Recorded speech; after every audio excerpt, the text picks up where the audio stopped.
जदि आपण मैंने ये श्रावण मासरे बिना पियाज रसुण किसी हेल्दी और टेस्टी खावाई चाहूँगी ताले मु तो कहबी मांडिया आलुर ये हेल्दी जलखियाटा आपणक पूरा परफेक्ट रहिबो।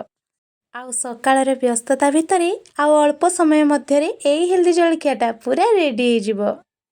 एइठी देखिपारे गोटे गिना मांडिया नहीं ता सहित ये 4टी सीझा आलू आलूर चोपा गुड़ा को प्रथम छड़े नवा आउ आलू सबको छड़े सारा गोटे बड़ जगार नहीं जावा आलू को देखु सब भल भाव एमती चगटी नवा आईठी गोटे गिना मांडिया को देदबा।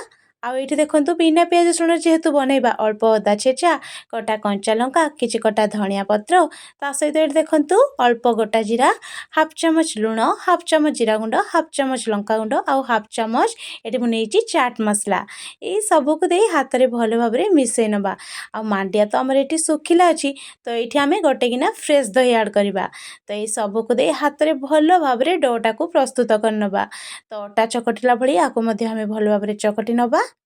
एइठी देखिपारे आमे जमती अटा रुटी करती से भली आकु चकटी प्रस्तुत कर नहीं सारे तो यहाँ को चकटी सारा किछि समय आमे ताकू रेस्ट पाई रखी नवा।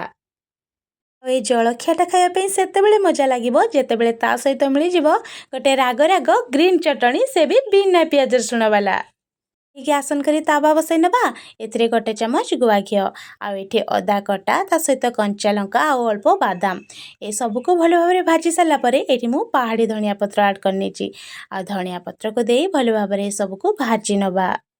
सब तो भल भाव भाजी होगला एबे ग्राइंडिंग जार सबको नहीं जावा आ से अल्प पानी नहीं जावा आ ये दरकार अनुसार लुण ताको ग्राइंड कर नवा।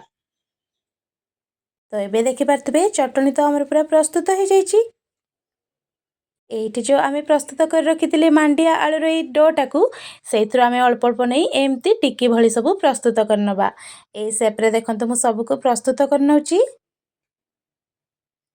सांग माने ये जलखिया ना मु गोटे बुंदा तेल देइछि ना एथरे मु अनेक मसला व्यवहार करछि तेणु ये जलखियाटा तो पूरा हेल्दी हम आ समस्ते आको खाई परिबे छोटरू बड़ा समस्तक पई एटा पूरा परफेक्ट रहिबो। ये जमती पिला माने स्कूल टिफिन बॉक्स रे भी याको नहीं पारिबे ता छड़ा जे माने वेट लॉस करचंती से माने भी याको खाई परिबे। एबे तो हमर मांडिया आलूर सब टिक्की पूरा प्रस्तुत हो जाइए। एबे ताबारे नहीं जावा गोटे चामच गुआ घी घी को भल भाव चारिपट को स्प्रेड करनवा एठी सब टिक्की को गोटे गोटे करी तावारे दे दबा।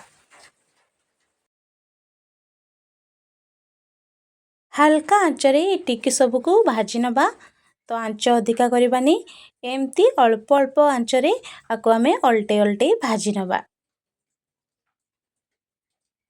आ ये सबू टिक्की को अल्टे सारा गैस फ्लेम को लो रे रखी नवा।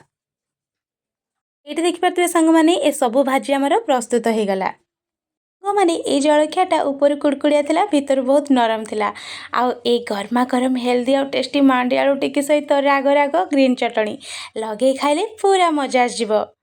सांग माने आपण माने भी हेल्दी टेस्टी मांडिया आलू टिक्की सहित ये राग राग ग्रीन चटनी घरे थरे निश्चय प्रस्तुत करंतु आउ खाइकी कहतु यार टेस्टा केमती लागिला। आउ आशा करुँच आज रेसिपीटी आपको निहाती पसंद आसथिबो। रेसिपी पसंद आसले चैनल को लाइक करंतु शेयर करंतु सब्सक्राइब करंतु। हाँ जदि फेसबुक पेज देखुचंती फॉलो तो निहाती करंतु।